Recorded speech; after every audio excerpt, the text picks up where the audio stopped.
4주차 강의 시작할게요. 지난 마지막 과제가 우선은 무엇이었냐면 신경, 섬유, 종류에 따른 비교를 하는 것을 제가 문제를 냈을 거예요. 그러면서 제가 뭐라고 말씀을 드렸었냐면 마리집이가 있고 마리집이 없는 것이 있고 이 부분에서 굵기와 속도가 다르다. 여기까지 힌트를 드렸는데 제가 지금부터 여러분들한테 도표를 하나 그림을 그려드릴 거예요. 자, 우선은 길게 도표를 그리고요. 여기는 섬유 종류가 되겠어요. 섬유 종류는 굵기와 기능에 따라서 우리가 A, B, C로 나누고요. 다시 A하고 B를 이렇게 선을 그어볼게요. 구분을 짓기 위해서. 또 A 섬유와 B 섬유, C 섬유의 가장 큰 차이점은 마리집 유무예요. 그래서 마리집이 있는 쪽이 A, 그다음에 마리집이 없는 쪽이 B, C라고 생각을 하시면 되세요. 그 다음에 세부적으로 어떻게 나누어지냐면 A, 알파, 베타, 감마, 델타로 나누어지게 돼 있어요. 그래서 우리가 여기서 제가 힌트를 드린 것처럼 마리집 유무에 따라서는 여기는 있고 여기는 없고가 되는 거예요. 그래서 여러분들이 가장 중요하게 생각하는 것 중에 하나가 무엇이어야 되냐면 이 A 섬유하고 B 섬유, C 섬유가 있는데 마리집 유무에 따라서 이렇게 구분이 되고 있다. 이 정도까지는 여러분들이 우선 알고 계시면 되시고요. 자, 여기서 다시 힌트를 하나 드릴게요. 이쪽 방향으로 갈수록 그 다음에 이쪽 방향으로 갈수록 크기가 달라지고 속도가 달라지는데요. A 쪽으로 특히 A 알파 쪽으로 갈수록 직경이 크고요. 그 다음에 속도가 빨라진다라는 거. 그 다음에 이쪽으로 가면 직경이 얇아지고 속도도 느려진다라는 게 여러분들 기억하시면 나머지는 되게 쉽게 여러분들이 관찰하실 수 있어요. 우선은 여기서 다시 지우고 여기 다시 표를 나누고요. 여기 직경이 되겠는데 이 직경의 단위는 마이크로미터. 되게 작죠. 그 다음 여기는 전도 속도. 여기는 미터 퍼 섹. 초당 얼마나 달리는지를 보는 거예요. 되게 빨라요. 생각보다. 그 다음에 어느 위치에 놓여져 있는지. 그 다음에 그에 따른 기능은 어떤 것들을 수행하는지가 여러분들이 살펴보시면 되세요. 그래서 이 표를 여러분들이 작성을 하셨다면 레포트는 여러분들이 너무 잘하시게 된 거예요. 자, 우선 직경은 제가 뭐라고 그랬어요? A, 알파 쪽이 굵고 C 쪽이 얇다라고 가늘다 이렇게 얘기를 하셨는데 여기서 보면 수치를 제가 적어 볼 텐데요. 여러분들 구분 짓기 쉽게 제가 다시 이렇게 선을 나누고요. 여기는 12에서 20 마이크로미터. 그 다음에 베타는 5에서 12. 감마는 3에서 6. 델타는 2에서 5가 되겠어요. 그 다음에 B하고 델타는 크기가 비슷해요. 그래도 평균적으로는 이렇게 3보다 작다가 되는 거예요. 여기 여러분들 오해하실 수 있어서 다시 지울게요. 그 다음 C는 어떻게 되냐면 0.4에서 1.2 어때요? 대체로 B와 C는 A 그룹보다 작다라는 거, 얇다라는 거, 가늘다라는 거 여러분들 확인하실 수 있을 거예요. 그러면 직경이 굵고 그 다음에 마리집이 있다라는 것 자체가 어때요? 제가 속도가 계속 빨라질 거다라고 얘기를 했는데 이 부분에 대해서는요, 여러분 제가 다음에 우리가 나중에 되게 많은 부분을 차지하면서 여러분들한테 설명을 해드릴 부분이 또 뭐가 있냐면 작은 신경원, 운동신경원, 큰 운동신경원이 무엇이 더 빠르고 무엇이 늦게 되고 왜 그것이 우리 물리치료사들하고 중요한 연관성이 있는지에 대해서 설명을 드릴 거예요. 하지만 지금 이 단계에서는 종류가 무엇이 있구나. 그 다음에 직경은 이 정도 구분이 되는구나. 그 다음에 속도는 어느 정도 되는구나. 이 정도만 여러분들이 알고 가셨으면 좋겠어요. 결과적으로 이 부분은 지난주 제가 설명드린 것까지 전부 다 연결해서 제가 설명을 해드리기 때문에 나중에 이번 주에 제가 다시 설명드릴 연접 부분하고 다 마무리가 되고 나서 제가 설명을 드리도록 할게요. 그 다음에 전도 속도는 70에서 120m/s예요. 되게 빠르죠. 그 다음에 여기는 30에서 70, 여기는 15에서 30, 12에서 30, 3에서 15, 0.5에서 2 정도가 되겠어요. 쉽게 생각을 하면 눈 깜짝할 사이에 이미 우리는 정보를 받아서 처리하고 있는 거예요. 그래서 사람이 생각하는 것보다 훨씬 더 빠르다는 거죠.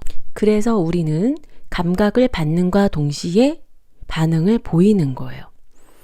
그 눈 깜짝할 사이에 아주 짧은 순간에 이 모든 것들이 처리되는 거죠. 왜? 이렇게 전도 속도가 상당히 빠르기 때문에 그런 거죠. 자, 위치를 볼게요. 위치는요, 여기서 보시면은 근육에서 날신경에 해당하는, 즉 운동신경에 해당되어지는 부분은 알파예요. 그래서 우리가 운동신경 할 때는 알파 모토 뉴런 혹은 알파 운동신경 뉴런 이렇게 많이 붙이는 게 여기에 해당이 되는 거죠. 그래서 여기는 근육의 날신경. 그 다음 베타 같은 경우는요, 피부와 관절로부터 오는 모든 들신경, 즉 감각신경에 해당돼요. 들신경인데 특히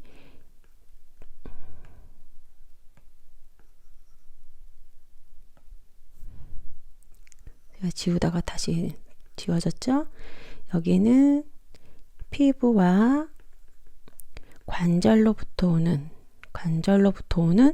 모든 감각신경이다라고 생각을 하시면 되세요. 그 다음에 감마는 여러분들 우리가 또 뭐라고 또 우리가 여러분들 생리학 시간에 배울 수 있었냐면 감마 운동신경 이렇게 보셨을 거예요. 그게 금방추로에서 나오는 건데 여기는 금방추의 날신경이 되는 거예요. 즉 운동신경인데 금방추에 영향을 미치는 신경. 그 다음에 여기서 얘기하는 근육의 날신경은 금방추 말고 큰 근육, 우리가 실제로 근수축이 일어나는 부위를 근육이라고 했을 때 그 부분을 직접적으로 연관해서 신경을 주고 그 다음에 그로 인해서 지배를 당하는 부분이라고 생각을 하시면 되세요. 그 다음에 델타 같은 경우는요, 마찬가지로 감각신경의 들신경인데 즉 피부와 관절에서 뿐만이 아니고 여기서도 마찬가지로요, 통증, 온도, 촉감 즉 이런 부분들에 대해서 들어오는 신경들이라서 여기는 관절과 피부를 뺀 다른 곳에서도 들어오는 감각신경의 들신경이 되겠어요.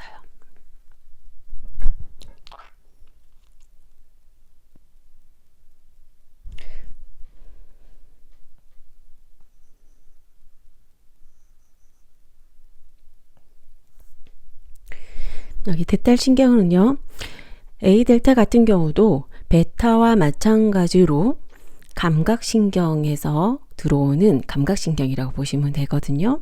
그래서 여기는 들신경인데 마찬가지로 감각신경이 되겠어요. 그 다음 비섬유 같은 경우는요, 여기는 자율신경계. 또 하나 C하고 D섬유가 비슷한 기능을 가지고 있는데요. 여기서도 마찬가지로 감각신경인데 델타하고 C 섬유가 어떤 기능이 차이가 있는지 제가 좀 이따가 다시 설명을 드릴 건데 우선은 비슷한 감각신경을 전달하는 곳이구나 라고 생각을 하시면 되세요. 우선 델타와 C를 예를 들어서 설명을 드릴 건데 똑같은 통증, 그 다음에 온도, 그 다음에 촉감을 전달하는 곳인데요. 특히 델타 같은 경우는 차가운 온도를 전달을 하고요. 여기는 뜨거운 온도를 전달을 해요. 마찬가지로 델타와 C는 통증을 전달하는 곳인데요. 여기는 급성기 통증을 전달하는 것이고요. 여기는 만성기 통증을 전달하는 곳이에요. 그럼 급성기하고 만성기의 차이는 무엇이 있을까요? 급성기는 여러분들이 같이 지나가다가 핀을 밟았어요. 그러면 아야 하면서 통증이 딱 일어나죠. 이런 것을 급성기 통증이라고 하고, 여러분들 늘 어깨가 무거워요. 그리고 어깨가 지그시 아파요. 이런 것을 만성기 통증이라고 하는데, 만성기 통증은 통증이 일어나고 나서 6개월 이상이 경과되었을 때 우리가 얘기를 하고요. 뻐근한 느낌이 지속적으로 유지가 되는 거예요. 반면에 급성기 통증은 날카로운 예리한 통증이라고 보시면 되세요. 이 부분은 특히 전기 치료나 통증을 구분할 때 많이 사용되어지는 것이고, 나중에 전기 치료 부분에서 이 부분이 한 번 더 언급이 되실 거예요. 그 다음에 똑같이 촉감에 대해서 전달하는 기능을 가지고 있어요. 비섬유 같은 경우는 자율신경계를 관여한다, 위치가 되어져 있다고 그랬죠. 그렇다 그러면 여기는 뭐예요? 내장기관에 영향을 미치고 있다라고 여러분들 생각을 하시면 되죠. 자, 이제 3가지가 남았어요. 우선은 성향이 다른 A 베타 섬유를 볼게요. 여기는요, 똑같이 다른 감각신경을 전달하는 섬유와 똑같은 촉각을 전달을 하지만 특히 관절, 피부 이쪽에서 오는 신경들에 대해서 민감한 거고요. 또 하나, 여기서 중요한 거, 고유수용성 감각에 대해서 반응하는 거예요. 자, 여기 질문 하나 할까요? 여러분들, 고유수용성 감각은 무엇일까요? 한번 생각해 보세요. 자, 고유수용성 감각은요, 여러분들이 눈을 감고 있었을 때 내 손이 어디에 위치가 되어져 있는지, 혹은 내 손이 움직이고 있는지, 혹은 구부려져 있는지, 아니면 펴져 있는지를 알 수 있게끔 만들어주는, 전달하는, 그 상태를 전달해주는 감각이라고 보시면 돼요. 그래서 쉽게 생각하면 고유수용성 감각이 손상받은 환자들 같은 경우는요, 자기 손을 깔고 앉아도 자기 손이 어디에 있는지 모르는 경우가 있어요. 그래서 나중에 여러분들이 병원에 실습을 나가거나 여러분들이 주변에 있는 마비가 있는 분들을 보시게 되면은 손을 깔고 앉아 있는데 손 빼세요 라고 얘기를 하면 내가 빨 깔고 앉아 있었어요? 이렇게 대답을 하시는 거예요. 그런 것처럼 고유수용 감각은 내 관절이나 근육의 상태, 즉 특히 어디에 위치가 되어져 있고 운동은 무엇을 하고 있는지, 움직이고 있는지, 구부려져 있는지, 펴 있는지, 이런 부분들을 전달해 주는 것이라고 여러분들이 생각하시면 되죠. 자, 이제 2가지가 남았네요. 알파하고 감마가 남았는데, 이 부분은 똑같이 운동에 관여하는 섬유예요. 그런데 위치가 다르죠. 하나는 근방추의 운동을 해라라고 얘기하는 것이고요. 또 하나는 우리가 흔히 얘기하는 근육에 대해서 운동을 해라라고 얘기를 하는 거예요. 그래서 근방추와 관련된 A 감마 같은 경우는요, 근긴장을 유지하는 데 관여를 하게 돼요. 왜냐하면 근방추가 끊임없이 일을 해 주어야 우리의 근육들은 그때그때 상황에 맞게 근수축을 일어날 수 있는 베이스를 깔고 갈 수 있기 때문에 그래요. 그 다음 A 알파 같은 경우는요, 실제적으로 우리가 보여지는 근육의 운동에 대해서 관여를 한다라고 보시면 돼요. 어떠세요? 여러분들 과제를 내드릴 때 여러분들이 여기까지 알 거라고 제가 생각을 하고 레포트를 내드린 게 아니고요. 제가 이렇게 설명을 할 때 여러분들이 그래서 이렇게 위치가 되어져 있구나 라고 여러분들이 한번 상기시키시기를 바라는 마음에서 제가 과제를 냈어요. 자, 다시 오늘의 내용을 다시 들어갈게요. 이번 4주차의 본격적인 강의 내용을 설명을 드릴게요. 우선 신경연접에 대해서 좀 더 구체적으로 여러분들 저랑 같이 공부를 해보실 건데요.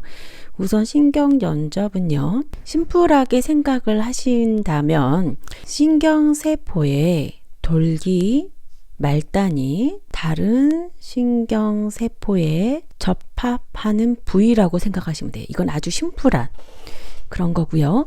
이걸 좀 더 구체적으로 우리가 좀 더 심도 있게 다시 설명을 다시 나열을 해보면, 하나의 신경세포와 다른 신경세포 또는 근육세포, 그 다음에 민무늬 근육세포, 이들 사이에 교통 역할을 하는 부위이며, 신경세포가 기능적으로 접촉하는 지점이다 라고 생각을 하시면 되세요. 즉, 여러분들이 신경연접이다 라고 하는 것은 아주 심플하게는 신경세포와 다른 신경세포를 접합하는 부위다 라고 생각을 하시면 되는 거고, 그러면 다른 신경세포는 종류가 어떤 것이 있느냐? 순수하게 신경세포, 그 다음에 우리가 근육세포, 민무늬 근육세포, 이런 부분들하고 연결하는 교통 부위라는 거죠. 즉, 교통신호를 전달하는 것처럼 얘네가 이런 부분들을 하나의 신경세포에서 여러 가지로 이렇게 나눠질 수 있다라는 거예요. 즉, 쉽게 생각을 하시면 신경세포의 돌기 말단하고 다른 신경세포 접합 부위다 라고 생각을 하시면 되는데, 이 다른 신경세포를 좀 더 포괄적으로 다시 넓혀서 생각을 하시면 근육세포도 포함되고요, 민무늬 근육세포도 포함된다 라고 생각을 하시면 되세요. 즉, 이들의 기능적으로 일을 시킬 수 있게끔 접촉하는 부위다 라고 생각을 하시면 여러분들이 쉽게 신경연접에 대해서 여러분들이 이해를 하시기가 수월하실 것 같아요. 그렇다고 하면 여러분, 구성은 어떻게 되어 있을까요? 이제 구체적으로 연접의 기본 구성에 대해서 공부를 해볼게요. 제가 그림 하나를 그릴게요. 이렇게 말단 부분, 그 다음에 다른 쪽의 부위를 이렇게 그림을 그리시고요. 여기가 연접이 되는 부위를 이렇게 도식화를 해서 그림을 그렸는데요. 연접이 일어나는 전 부위의 막을 하나를 그림을 그리고, 이후에 막을 하나 이렇게 그림을 그린 후 여기에 이름을 붙여 볼게요. 연접이 일어나는 전 부위라고 해서요, 연접전 종말이라고 해요. 그렇다고 하면 연접이 일어나는 이후에 이 막은 뭐라고 하냐면 연접 후막이 되는 거예요. 즉, 연접전 종말, 이 부분이 뭐예요? 막 부분에서 이 연접을 이루기 전 단계에 이루는 막을 얘기를 하는 거죠. 그러면 제가 지난 강의 시간에도 계속 설명을 드렸었는데 여기 틈새가 있다고 그랬어요. 그쵸? 여기는 공간이 배치가 돼서 이 부위를 우리가 뭐라고 하냐면 연접에 틈을 만들었다고 해서 틈새가 돼요. 그러면 이 연접 틈새에 대해서 먼저 알아볼게요. 이 연접 틈새가 우리 몸에 이렇게 많이 분포가 되어져 있는 이유는, 이거를 여러분들이 한번 생각을 해보세요. 정기적 신호에 의해서 정보를 전달하는 시스템만 갖춰져 있다면 우리의 신경회로는 정말 많이 복잡하고 많은 공간을 차지할 거예요. 그런데 정해져 있는 공간, 즉 제한된 공간에서 많은 정보를 전달을 하기 위해서는 이렇게 화학적인 신호 전달하는 시스템이 갖춰져야 되는 거예요. 그래서 이 부분은 화학적인 시스템을 갖출 수 있는 구조로 만들어져 있는 거죠. 그래서 이거를 다시 설명을 해보면, 연접 부위에는 신호를 전달하는 신경세포와 신호를 받아들이는 세포에 세포막이 근접되어져 있는데, 즉 근접되어져 있는 이 틈에 약간의 틈이 있어요.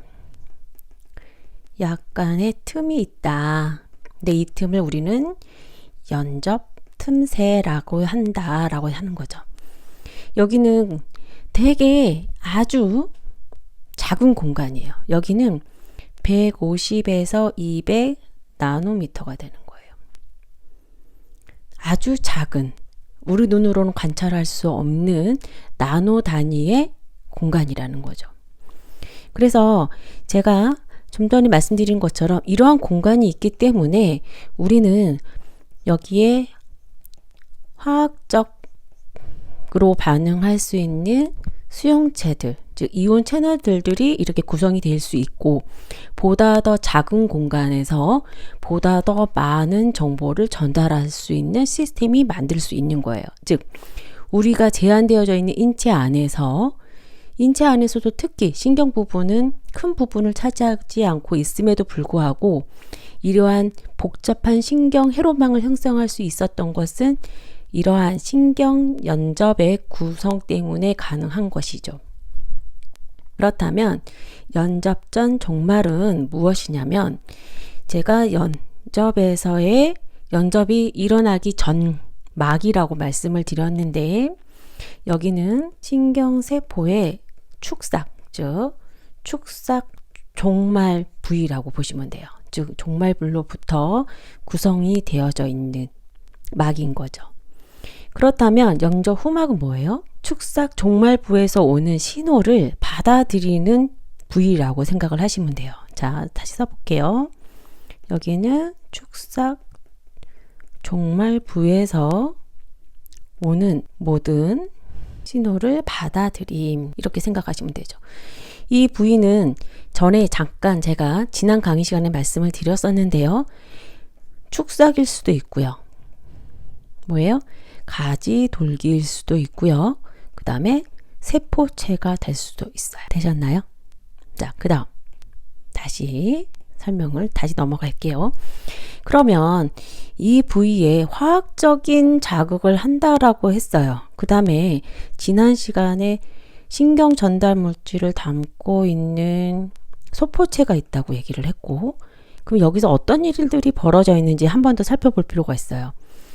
이 신경섬유에는 국소전류가 흘려서 뭐라고 했어요? 이런 활동 전이가 만들어진다고 했어요. 이 활동 전이는 결과적으로 소포체를 이렇게 말단으로 이동시키는 데 관여를 하게 되는데, 특히 이 부위에서는 이 세포체가 이쪽으로 이동할 때 관여하는 이온이 또 있어요. 그 부분은 좀 이따 다시 설명을 할 거고요. 우선 여러분들이 이렇게 세포체가 이렇게 흘러오는구나, 터미널까지 오는구나, 즉 연접적 종말까지 오는구나. 그럼 여기에 있는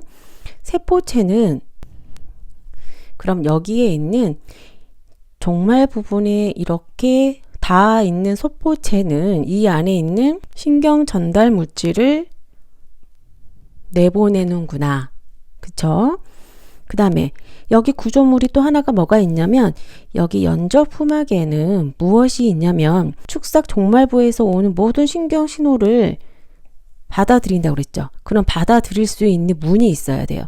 그래서 이렇게 문이 이렇게 있는데, 이것은 우리가 뭐냐면 수용체라고 얘기를 합니다. 이거는 각각의 신경 전달 물질하고 결합할 수 있는 모양이 다 달라요. 키가 다르다는 거죠.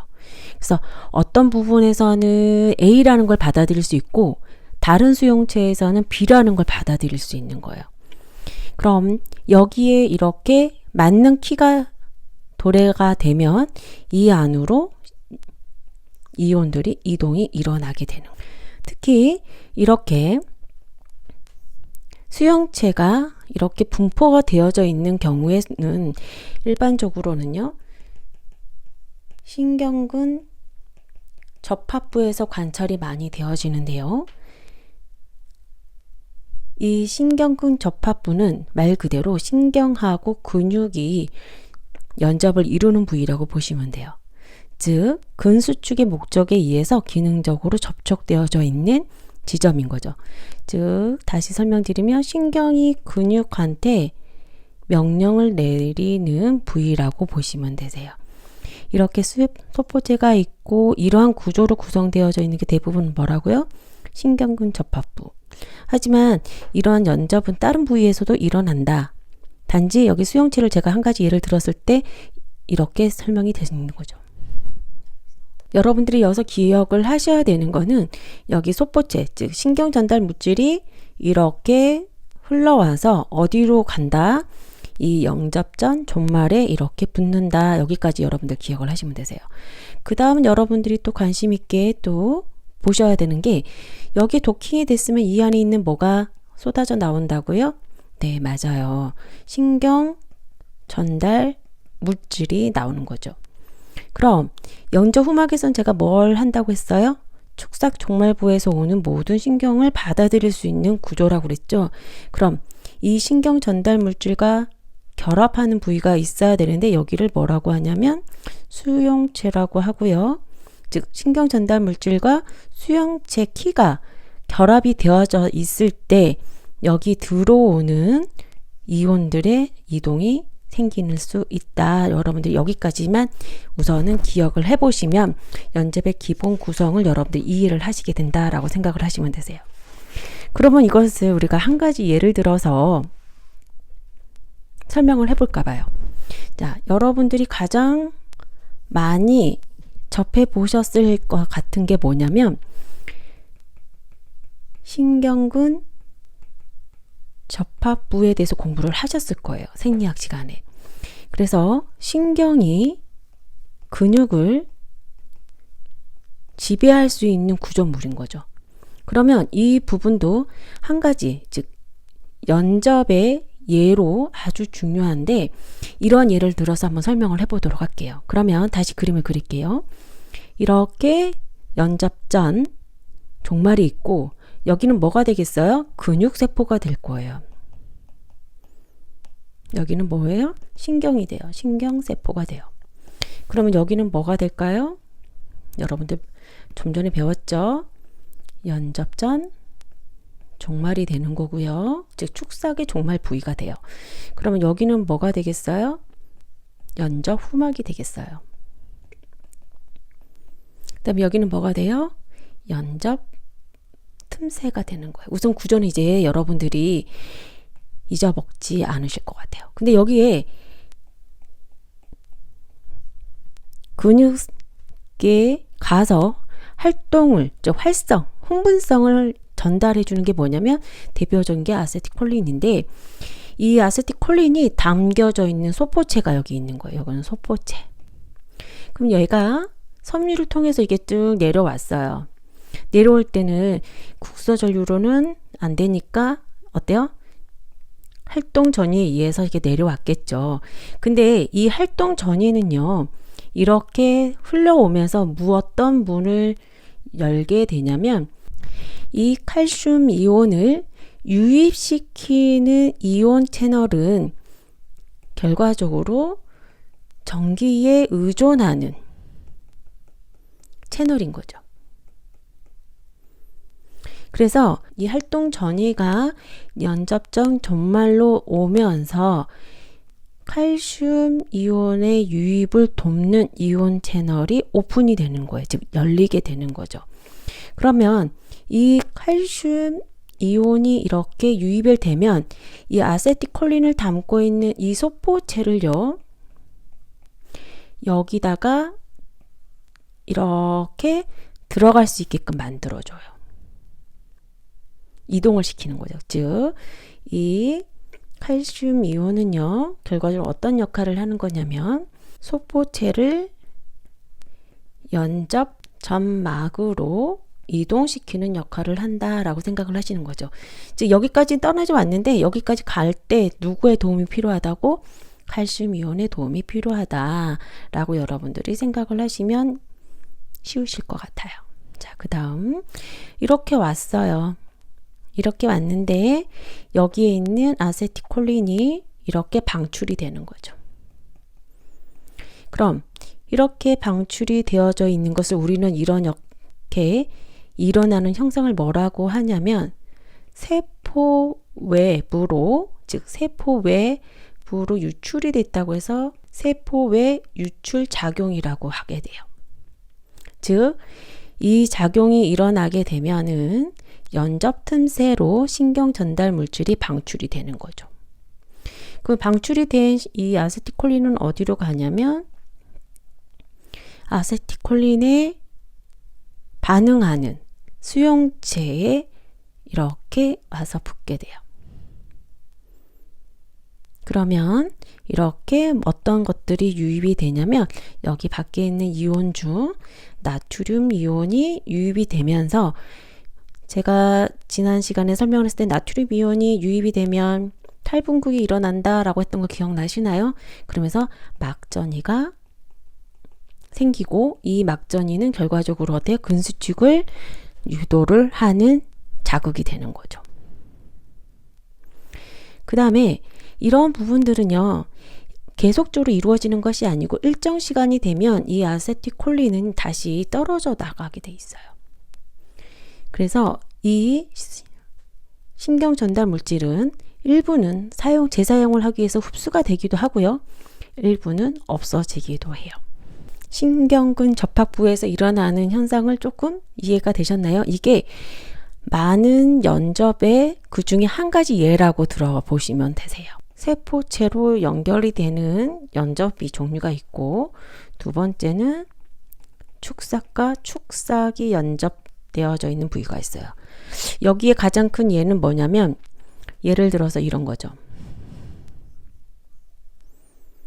내가 여기에다가 어떤 일을 시키는데 여기서 뭐라고 하냐면 그만해, 그래서 억제성을 많이 가져가는데, 즉 반대의 성향을 가지고 갈 때 이러한 축삭과 축삭의 연접에서 일어나는 일들이 많다라고 보시면 되는데, 여러분들 이 부분하고 이 부분이 종류가 이렇게 있다 정도까지 여러분들이 아시면 되실 것 같고요. 이처럼 하나의 세포에 하나의 연접만 있는 것이 아니고 아주 복잡한 회로로 구성이 되어져 있다라고 여러분들이 생각을 하시면 될 것 같아요. 그렇다고 하면 우리가 눈을 기준으로 해서 설명을 다시 한번 해볼게요. 우리가 연접이라는 것이 하나의 세포에 하나만 연결이 된다? 아니라고 그랬죠. 복잡한 회로 구성이 되어져 있다라고 얘기를 했어요. 즉 우리가 눈으로 관찰할 수 있는 것들이 되게 많아요. 지금 여러분들이 앉아있는 곳에서 볼 수 있는 것들이 무엇인지 한번 볼게요. 자, 노트북이든 스마트폰이든 여러분들 이 강의를 듣기 위해서 정보가 들어와요. 근데 이건 모양이에요. 근데 강의 내용을 또 봐야 돼요. 그죠? 그 다음에 옆에 있는 커피도 있을 수 있고 혹은 음료도 있을 수 있어요. 음료병도 봐야 돼요. 그 다음에 여러분들이 쓰고 있는 게 노트가 있겠죠? 노트가 있어요. 그 다음에 노트에 필기를 하기 위해서 뭐가 있어요? 필기 도구가 있어요. 즉 여러분들이 이러한 많은 정보에서 들어오는 정보를 이렇게 눈으로 갖고 가는, 즉 여러 가지 정보가 하나로 집중되는 것을 뭐라고 하냐면 우리는 모음이라고 해요. 서로 다른 연접을 구성하고 있는 거죠. 이러한 모음은 이렇게 빛수용기를 통해서 들어오는 정보를 모음을 통해서 1만 개의 축삭으로 전달이 된다라고 얘기를 해요. 즉 수없이 많은 정보를 우리가 하나를 모아서 어떻게 해요? 하나의 집합체를 만든다는 거죠. 그럼 이 집합체는 또 어떻게 되냐면 이렇게 다시 정보를 분산시키게 돼 있어요. 이렇게 모아져 있는 정보를 어떻게 분산을 시키냐면은요, 여러분들 예를 들어서 언어 영역에다가 분산도 시켜야 되고요. 그 다음에 청각 영역에도 분산을 시켜야 되고요. 그 다음에 손으로 오는 정보들도 있다고 제가 말씀을 드렸죠. 보면서 그런 부분들 어때? 감각 영역에도 분산을 시켜야 돼요. 이 언어 영역도 되게 많아요. 이해를 하는 부분이 있고요. 이것을 해석하는 부분도 있어요. 즉 이렇게 들어온 정보 하나로 모아져 있는 집합체로 만들어진 것을 다시 여러 기관으로 다시 정보를 주는 것을 우리가 뭐라고 하냐면 퍼짐이라고 하는 거예요. 아까 눈으로 대해서 설명을 드렸을 때 이렇게 수용기에서 들어오는 정보가 100만 개, 즉 100만 개 정도 축석으로 전달을 한다고 그랬죠. 즉 이러한 정보들은 다시 다른 영역으로 간다고 했는데 약 10개의 대내 피질로 영역을 분산을 시켜서 전달을 하게 되는 거예요. 즉 연접이라는 것이 하나에서 하나를 연결하는 것이 아니고 우리 대뇌에서, 즉 뇌에서는 여러 가지로 수렴도 하고, 즉 모으기도 하고 퍼지기도 하는데, 우리가 모음 단계에서는 뭐냐면 많은 정보를 받아들이는 거고, 그 다음에 우리가 정보를 가지고 있으면 다시 전달을 해야 하잖아요. 이것을 우리가 퍼짐이다 라고 여러분들이 이해를 하시면 될 것 같아요. 여기까지가 세포와 관련된 내용이고요. 이제 다음 영상부터는 이제 본격적으로 대뇌에 대해서 구조와 기능에 대해서 공부를 해보도록 하겠어요.